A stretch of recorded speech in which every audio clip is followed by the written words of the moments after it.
تم سر کو انوائٹ کرو. بسم اللہ الرحمن الرحیم. میرا نام حکیم مزمل علی خان ہے. میں کافی دنوں سے ہارٹ ڈیزیزز کے بارے میں بات کر رہا ہوں. تو مختلف جو ہارٹ کے مسائل ہیں، ڈیزیزز ہیں، ان کی بیماریوں کے متعلق میری گفتگو جو جاری ہے. تو آج بھی میں ایک دل کی بیماری کے اوپر ہی گفتگو کروں گا. لیکن دل کی بیماری پہ گفتگو کرنے سے پہلے آج میں کچھ دل کے امراض میں ہونے والے ٹیسٹ ہیں ان کے بارے میں بات کروں گا. پہلے کہ سب سے پہلے جو ٹیسٹ کروانا چاہیے ایک معالج کے لیے بہترین طریقہ کار ہے، جو اس کو علاج کرنے میں بہت زیادہ آسانی پیدا ہوتی ہے. اس میں سب سے پہلے جو سیرم کولیسٹرول ہے، یہ ٹیسٹ شرائن میں کسی بھی چربی کے جمنے کے اندیشے کے تحت کرائے جانے والا ٹیسٹ ہے. امراض قلب میں ایس جی او ٹی اور ایس جی پی ٹی کا امتحان بھی کراتے ہیں. سیرم ٹرائی گلیسرائڈ ٹیسٹ جو ہے دل کی جھلی پر جم جانے والے چربی کے شعبہ کو رفع کرنے کے لیے بھی کرایا جاتا ہے. اس کی وجہ یہ ہے کہ بعض اوقات کولیسٹرول تو نارمل ہوتا ہے، مگر ٹرائی گلیسرائڈ جو ہے بڑے ہونے کی وجہ سے دل کی محافظ جھلی میں چربی کی مقدار جو ہے وہ بڑھ جاتی ہے. ایسا مریض سانس کی تنگی کا بھی شکار ہوتا ہے. اور اس کے متعلق میں نے یعنی یہ جو دل کی محافظ جھلی پر چربی کا بڑھ جانے کی وجہ سے جو ہوتا ہے، اس کو میں کارڈک استھما کہتا ہوں. اور اس میں سانس بہت زیادہ ہو جاتا ہے، چڑھتا ہے، اور سانس میں تنگی ہوتی ہے اور مریض کو بڑی دقت پیش آتی ہے. پھر کچھ انزائمز ٹیسٹ ہیں جو دل کے مختلف امراض میں انزائمز کی کمی بیشی کا بھی ہاتھ ہوتا ہے. اس لیے قابل معالج جو ہے اس انزائمز کا لیبارٹری ٹیسٹ بھی کروا لیتے ہیں. ایچ ڈی ایل ٹیسٹ یہ دل کے فنکشن کی درستگی دیکھنے کے لیے کرایا جاتا ہے. تو اس میں ایچ ڈی ایل جو ہے ٹیسٹ یہ بھی ہمارا بہت، اس میں ایل ڈی ایل ہے، یہ ٹیسٹ بھی دل کی خرابیوں کو بتاتا ہے. اس کی نارمل رینج جس طرح میں بتاتا ہوں 150 سے اپ ٹو لکھی جاتی ہے. تو وی ڈی ایل ٹیسٹ یہ بھی درجہ ذیل علامات میں کرایا جاتا ہے. اور ٹوٹل لیکوڈ پروفائل، تو اس میں نارمل رینج جو ہے 400 سے 1000 تک ہوتی ہے. تو اس کے علاوہ بلڈ کلچر انسانی جسم میں کون سی دوا جو ہے وہ اثر کر رہی ہے اور کون سی نہیں، اس کی جانچ کے لیے بلڈ کلچر ٹیسٹ جو ہے یہ بھی کرایا جاتا ہے. اور یہ بھی بہت زیادہ ضروری ہے. جس طرح میں نے گزارش کی ہے کہ جب ہماری لیپڈ پروفائل بنتی ہے تو اس میں جو کولیسٹرول کی اقسام کا بھی ذکر کیا جاتا ہے. کولیسٹرول جو کہ 3 قسم کے ایل ڈی ایل کولیسٹرول، یہ بہت زیادہ خطرناک ہوتا ہے. جب ہم لیپڈ پروفائل کرواتے ہیں تو یہ دیکھتے ہیں کہ ہمارا ایل ڈی ایل جو ہے یہ کتنا ہے. اس میں ایل ڈی ایل کولیسٹرول میں تمام گوشت اور میٹس وغیرہ آ جاتے ہیں، ان کی چربی آ جاتی ہے. یہ ایل ڈی ایل ہوتا ہے، یہ نارمل جو ہے 70 to 130 تک ہونا چاہیے، اس سے اوپر خطرناک ہے. آگے آتا ہے cholesterol H D L. H D L cholesterol جو ہوتا ہے high density light of protein, جب اچھا کولیسٹرول ہے یہ، اور اس کی مقدار 40 سے لے کے 60 ملی گرام پر ڈے تک ہونی چاہیے. ایچ ڈی ایل بڑھانے کے لیے ہمیں یعنی واک بھی کرنی چاہیے اور ایسی سبزیاں استعمال کرنی چاہیے جس میں ایچ ڈی ایل کی مقدار زیادہ ہے. یہ جو ہم روغن استعمال کرتے ہیں جن میں بار بار ہم روغن آملہ، روغن بنولا اور یعنی روغن کدو کے متعلق میں بتاتا ہوں، روغن زیتون کے متعلق میں بتاتا ہوں، تو اس میں یہ ایچ ڈی ایل کی کولیسٹرول کی سرسوں کا تیل ہے، اس میں ایچ ڈی ایل کولیسٹرول کی مقدار جو ہے وہ کافی ہوتی ہے. اس لیے میں کہتا ہوں یہ یوز کروائیں. ٹرائی گلیسرائڈ کے متعلق میں بات کروں، جتنے بھی ہمارے کوکنگ آئل ہیں، ڈالڈا، گھی وغیرہ، ٹرائی گلیسرائڈ ہمارے بنتے ہیں، یہ 150 تک جس طرح میں نے بتایا کہ ہونے چاہیے. تو اس سے بارے میں دیکھنا چاہیے. آج جو دل کی بیماری کے متعلق میں بات کروں گا وہ کمزوری ہے دل ہے، ضعف القلب. اس کو اگر ہم انگلش میں لیں تو بریڈی کارڈیا کہا جاتا ہے. اس میں جو علامات ہیں یعنی مرض کی جو ہم تعریف کرتے ہیں، اس میں یہ ہوتا ہے کہ دل کی حرکت جو ہے وہ بالکل سست ہو جاتی ہے، یعنی دل بہت آہستہ آہستہ حرکت کرتا ہے. اور وجوہات اس کی یہ ہے کہ اس مرض میں دل کی حرکت کم ہو جاتی ہے. بعض اشخاص میں فطری طور پر دل کی حرکت اور نبض بھی سست پڑ جاتی ہے. اس لیے ان مریضوں کا علاج جو ہے بعض اوقات قدرتی جو سست ہوتی ہے یا دل کی رفتار سست ہوتی ہے یا نبض سست ہوتی ہے، تو اس میں وہ مریضوں کا علاج زیادہ اہم نہیں ضروری ہوتا، اس کو غذاؤں کے ذریعے بھی ٹھیک کیا جا سکتا ہے۔ تو بعض اوقات ایسا ہوتا ہے کہ عام کمزوری ویکنس ہو جاتی ہے، دل کی رکاوٹ، اعصابی کمزوری، گردوں کی خرابی، یا بہت زیادہ تعداد میں ڈرنکنگ وغیرہ کرنے سے، زہریلے بخارات سے، اور زہریلے یعنی کیمیکل وغیرہ اثرات سے، یا ایسی جو گرم تاثیر والی غذائیں، ناقص غذائیں کھانے سے بھی، ذیابیطس سے یعنی شوگر سے، یا یرکان سے بھی دل اور نبض کی جو حرکت ہے وہ سست ہو جاتی ہے۔ طبی نقطۂ نظر سے نبض کا جو سست ہونا بلغمی مزاج کی علامت ہے، اور اس مزاج والے کی عمر نسبتاً جو ہے وہ لمبی ہوتی ہے۔ علامات یہ ہے کہ اس مرض میں دل کی جو حرکت ہے 60 منٹ فی کم ہو جاتی ہے، یرکان، انفلوئنزا، اعصابی کمزوری اور ہاضمے کی کمزوری، گردوں کی خرابی وغیرہ بھی اس میں اثرات ہو جاتے ہیں۔ تو اگر ہم یعنی آئیں اس کا طریقہ علاج یونانی کی طرف، تو یونانی میں ہم جو زیادہ تر اس کا استعمال کرواتے ہیں وہ ارک الماء اللحم اور مربع گاجر اور مربع کا استعمال، مربع سیب کا استعمال جو ہے، مربع بی دانہ کا استعمال جو ہے، یہ بہت زیادہ اس کے لیے مفید ہے۔ اس کے علاوہ اس میں ورق چاندی، زہر مورختائی اور تباشیر وغیرہ، یہ بھی اس کی ڈائٹس میں اگر یعنی دیں تو یہ بھی اس کے لیے بہت زیادہ مفید ہے۔ تو اگر مریض کو کمزوری دل، دمہ قلبی، کارڈک استما اور گھبراہٹ کے لیے جو ہے یہ نہایت ہی مفید ہے، مربع بی، مربع سیب اور مربع گاجر۔ تو اس کے علاوہ اگر ہم خوراک کی بات کریں کہ بعض اوقات جو ہے اس میں ہم کشتہ موتی وغیرہ جو ارکے گلاب میں بنائے ہوئے ہوں، وہ بھی لاجواب چیز ہے، اس کا جو ہے بے حد جو مفید اثرات ہیں۔ تو اس میں جو علاج پھلوں سے اگر دیکھا جائے، علاج کیا جائے تو کشمش جو ہے، یہ کشمش سبز جو ہوتی ہے چھوٹی، تو یہ 40 عدد روزانہ لیں، ان کو صاف کر کے ارکے گلاب میں آدھ چھٹانک رات کو جو ہے وہ بھگو دے، اور صبح کو وہ ارکے گلاب بھی پی لیں، اور وہ کشمش جو 40 دانے وہ بھی آہستہ آہستہ لے کے کھاتے رہیے۔ اس کا قدرتی علاج کی طرف اگر آئیں تو مریض کو خوش و خرم رہنا چاہیے، اور اس کو سٹریس کی کیفیت نہیں لینی چاہیے، اور اس کو کوئی بھی کسی قسم کی ٹینشن، جیسے ابھی میری محترمہ بیان کر رہی تھی کہ ہائپر ٹینشن اور جو ہے یہ بہت زیادہ دل میں افیکٹس کرتی ہے، بالکل اس کی یہ آپ نے بات بہت درست کی ہے، میں آپ کو اپریشیٹ کرتا ہوں۔ ہائپر ٹینشن اور سٹریس کی کیفیت جو ہے یہ بہت ہی زیادہ ہمارے دل کو کارڈک بیماریوں کے لیے افیکٹس کرتی ہے، اور زیادہ ورزش کرنی چاہیے، ہلکی پھلکی ورزش بھی، لیکن اپنی کنڈیشن کے مطابق جتنا آپ کا جسم اجازت دیتا ہے اتنی آپ کو ورزش کرنی چاہیے، اور روزانہ سیر کے لیے اور سبزیات استعمال زیادہ کرنا چاہیے، اور سبزہ زیادہ دیکھنا چاہیے، اس میں یہ بھی بہت زیادہ اچھی چیز ہے۔ اب جو میں ایک بات کرنے لگا ہوں کہ دل کا ڈوبنا، ضعف القلب، ضعف القلب میں ہوتا ہے کہ اس میں نبض نہایت کمزور چلتی ہے، اور مریض کو اپنا دل جو ہے ڈوبتا ہوا محسوس ہوتا ہے، ایسے ہوتا ہے جیسے وہ اس کا دل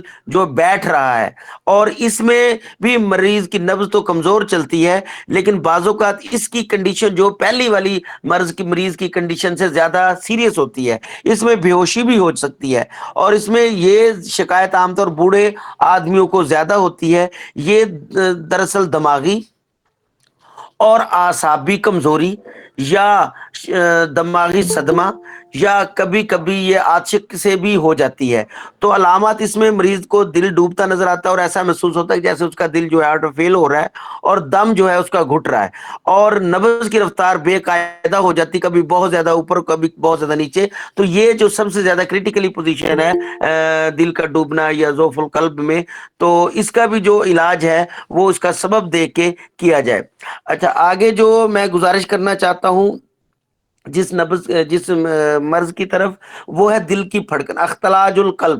تو اس میں مریض کی حرکت، دل کی حرکت تیز ہو جاتی ہے، اور دل جو ہے وہ پھڑانے لگتا ہے، اور اس کی وجوہات بھی عصبی کمزوری ہے، نسوں کی کمزوری ہے، ڈرنکنگ زیادہ ہے، بد ہضمی بہت زیادہ ہے، دل کا پھیل جانا، اور بعض اوقات ایسا ہوتا ہے کہ یعنی افارہ وغیرہ کی کیفیت ہو جاتی ہے، ہسٹیریا۔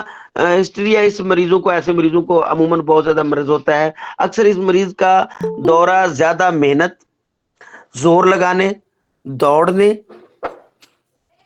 رنج و غم، خوشی سے یا چائے تماکو وغیرہ یا سگریٹ وغیرہ پینے والے جو آدمی ہیں وہ اختلاج القلب کے شکار ہو جاتے ہیں. اور علامات اس کی ہے کہ نبض کی جو ہے بہت زیادہ تیز ہوتی ہے. اور اس کے علامات اس میں زیادہ ہے یہ کہ کبھی کبھی سر گھومتا ہے. اور کانوں میں اس کی جو ایک جو علامت میں سے ایک علامت یہ بھی ہے، کانوں میں جو ہے سنسناہٹ سی ہوتی ہے. اور کانوں میں عجیب سی کنڈیشن ہوتی ہے، سنسناہٹ سی ہوتی ہے تو ہو جاتی ہے. بعض اوقات ایسے مریضوں کے کان جو ہے وہ بند ہونے شروع ہو جاتے ہیں، اور بند کانوں میں پرابلم ان کے زیادہ ہوتی ہے. اس مرض میں جو ہے وہ اگر موت کا کہیں تو بہت کم چانسز ہوتے ہیں. اس مرض کا علاج جو ہے وہ دل کی دھڑکن، یعنی جس طرح میں نے پچھلے 50 بتا چکا ہوں کہ دل کی کہ یعنی طرز پہ کرنا چاہیے. اگر عصبی کمزوری ہے تو اس کا علاج کروانا چاہیے. اگر اس کو کوئی ایسی رنج و خوشی یا سٹریس کی کیفیت ہے تو اس کیفیت سے اس کو باہر نکلنا چاہیے. اور اس کو ایسی پوزیشن میں ہونا چاہیے کہ ایسی غذائیں استعمال کرنی چاہیے جو غذا اس کی صحت کے لیے بہتر ہے، اور نارمل اور متوازن اور صحت بخش غذا استعمال کرنا چاہیے. اب متوازن غذا سے مراد وہ غذا ہے جو تندرستی کی محافظ ہو. یعنی اگر اس کی تعریف کی جائے کہ مکمل جسمانی، ذہنی اور معاشرتی آسودگی کا دوسرا نام جو ہے وہ تندرستی ہے. اور یہ آسودگی اس وقت حاصل ہو سکتی ہے جب ہماری جو غذا ہے متوازن ہو. اس میں تو وہ تمام اجزاء متوازن مقدار میں موجود ہوں جن سے جسم کو مناسب مقدار میں حرارت اور طاقت ملتی ہے. تو اکثر آپ نے دیکھا ہے ترقی یافتہ ملکوں میں حکومت عوام کو ایسی غذاؤں کی طرف راغب کرتی ہے جو متوازن اور معیاری ہوتی ہیں. لیکن چونکہ ہمارے ملک میں اس کی طرف توجہ کم دی جاتی ہے، اور بعض اوقات عوام کی متوازن غذا سے ناواقفیت بھی ہے، غلط غذائیں استعمال کرنے کی عادت، غلط ماحول کے اثرات، بعض افراد کی صحت بخش چیزوں سے کھانے سے چڑ ہوتی ہے. بعض اوقات فیشن کے طور پر غذائیں استعمال کی جاتی ہے، جس طرح آج کل رواج ہے فاسٹ فوڈ، برگر، پیزا وغیرہ کا، تو یہ فیشن کے طور پہ استعمال کیا جاتا ہے. تو بریڈ جو ہے وہ فیشن کے طور پہ استعمال کی جاتی ہے. اور جیم جو بازاری ہیں جو انتہائی خطرناک ہیں، تو میں ان کی سختی سے جو ہے وہ تردید کرتا ہوں. تو غیر متوازن غذاؤں سے رغبت، بھوک کی کمی، بعض اوقات کسی بیماری میں پرہیزی کی پابندی کے بعد کم کھانے کی عادت بھی ہو جاتی ہے. بعض اوقات آج کل جس طرح عام آدمی کو سمارٹ ہونے کے چکر میں وہ ڈائٹ وغیرہ کرتے ہیں، تو ڈائٹ پلان ان کا بعض اوقات ایسا ہوتا ہے جس سے ان کو بہت زیادہ یعنی ہارٹ ڈیزیزز میں خطرناک پوزیشن تک وہ پہنچ جاتے ہیں. نشیلی اور چٹپٹی جو چیزوں ہیں اس کی غذائیں ہیں ان سے پرہیز کرنا چاہیے. بعض دواؤں کے اثرات سے وٹامن کا جو ہے وہ اختلاف ہو جاتا ہے. کچھ ایسی چیزیں جو جذب نہیں ہوتی ہمارا جسم، تو اس کو بھی ہم استعمال کر رہے ہوتے ہیں. اس کے علاوہ بعض غذاؤں میں وٹامن جن کا ذکر آگے چل کے میں کرنے لگا ہوں، کھانے سے یا اس کا استعمال کرنے سے ہمارا معدہ جو ہے وہ بھاری پن محسوس کرتا ہے، اور وہ اس کو ہضم نہیں کر پاتا، اور اس کی جو ہے وہ اس کی طاقت استطاعت کے زیادہ جو ہے وہ غذا ہم استعمال کر لیتے ہیں. وہ بھی سخت نقصان دہ، اور اس کا نقصان جو ہے ہمارے دل کے اوپر بھی پڑتا ہے اور محسوس کرتا ہے. تو سیانے بزرگ کہتے تھے کہ طاقتور غذا کو کھانا دل گردے کا کام ہے. یہ جو پرانے زمانوں کی ضرب المثلیں تھی یہ ایسی نہیں بنی ہوئی تھی، ان کے پیچھے ایک بہت بڑے راز تھے، ان کے پیچھے ایک بہت بڑی کہانیاں تھی، ان کے پیچھے بہت بڑی ایک نصیحتیں ہوا کرتی تھی. تو ہم اپنی جسم کو ضرورت کے مطابق غذا جو دینی چاہیے. کہتے ہیں کہ زیادہ غذا کم غذا کو انسان کھاتا ہے اور زیادہ غذا انسان کو کھاتی ہے. تو متوازن غذا کے بارے میں بات کر رہا ہوں کہ چٹخارے دار چیزیں، غلط چیزیں اور ان کا استعمال نہیں کرنا چاہیے. کلیجی کا جو بکرے کی کلیجی ہے اس کا استعمال کرنا چاہیے. یہ بہت اچھی چیز ہے، اس میں خون، وٹامن بہت زیادہ ہے، لیکن بعض لوگوں کو اس سے بہت زیادہ گھن ہوتی ہے. تازہ پھل جو ہیں وہ صحت کے لیے بہترین ہے. ایک میں گزارش آپ سے کرنا چاہوں، میرا ایک شربت ہے جس کو میں شربت اکسیر جگر کے نام سے بناتا ہوں. اس کا فارمولہ کچھ اس طرح ہے کہ ہر موسم کا پھل، ہمارے بزرگ کہا کرتے تھے جو جن سے ہم سیکھے ہیں، کہ ہر موسم میں اللہ پاک نے ایک بیماری اتاری ہے، اور اس موسم کا پھل ہی اس بیماری کا علاج ہوتا ہے. اگر جو موسم ہے اور اس کا پھل ہم استعمال کریں تو ہم اس بیماری سے محفوظ رہ سکتے ہیں، جس موسم میں اس موسم میں جو ہمیں بیماری لگتی ہے. تو ہم جو شربت بناتے ہیں اکسیر جگر سے کے نام سے، تو ہر موسم کا پھل جو ہے اس میں ہم وہ ڈالتے ہیں.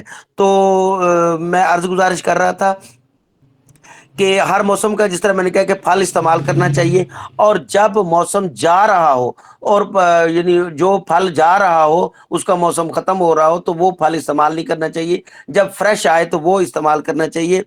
تو اس طرح میں بچوں کی بات کروں تو بچوں کو بھی غذائیت سے بھرپور خوراک دینی چاہیے. تو ایسے غذاؤں کا رسیہ بچوں کو نہیں بنانا چاہیے جو ان کے لیے مضر صحت ہے، مثلاً آئس کریم، مٹھائیاں، کیک، پیسٹری وغیرہ. یہ چیزیں ان کو استعمال نہیں کرنی چاہیے کیونکہ ان کے کھانے سے خرابی معدہ اور خرابی پیٹ بنتے ہیں. بعض بیماری ایسی جن کی وجہ سے غذا کے وٹامن جسم میں جذب نہیں ہوتے اور اس کا توازن بگڑ جاتا ہے. ایسے لوگوں کو وٹامن دوا کے جو دوائیاں ہیں وہ وٹامن کی صورت میں استعمال کرنی چاہیے. تو اس کے علاوہ جو میں کروں کہ باسی غذا نہیں استعمال کرنی چاہیے. بعض اوقات غذا کے باسی ہونے یا دیر تک پڑے رہنے سے بھی جو اس کے وٹامن جو ہیں وہ ضائع ہو جاتے ہیں. وٹامن بی، سی ایسے ہی وٹامن ہیں جو عام طور پر سبزیاں بازار میں ملتی ہیں، وہ 2-3 دن کے بعد باسی ہو جاتی ہیں. اس لیے ان وٹامن میں مناسبت جو ہے کم ہو جاتی ہے وٹامن کی.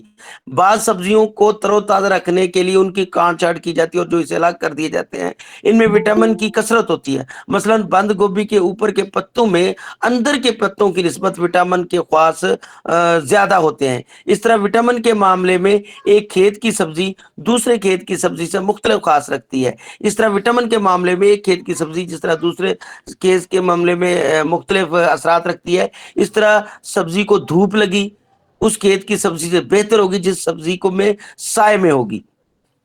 تو اس طرح غذاؤں کی اہمیت کو سے ہم انکار نہیں کر سکتے.